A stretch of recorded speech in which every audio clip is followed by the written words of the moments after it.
একটা ভীষণ funny incident আমি শেয়ার করছি আজকে। মানে আমি আমার মতো যারা শাটল রাইড ডেইলি অ্যাভেল করে তাদের সাথে এটা হয়, মানে যখনই শাটেলে আমি বোট করি প্রথমত ঢুকেই তো বুঝতে পারি না, সিটের তো কোনো ঠিক থাকে না যে কোন দিন কোন সিট পাবো।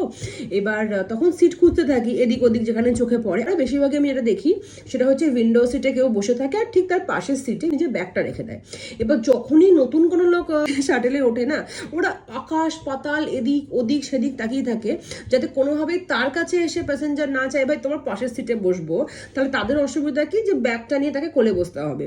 তো এই জিনিসটা ডেলি হয়। আর আমি hello excuse me can you please take your bag off so that I can take the seat. Every day আমাকে এই জিনিসটা করতে হয়। ইভেন নট অনলি মি, মানে আমার মতো যারা শাটল রাইড ডেলি অ্যাভেল করে তাদের সাথে এটা হয়। মানে মানুষ উইলফুলি সিট অফার করতে চাইই না।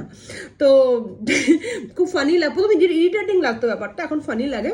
আর যারা বেশি এদিক ওদিক আকাশ পাতাল তাকায় না, আমি তার পাশে গিয়েই বসি, যদি কত ইরিটেট হবি হ।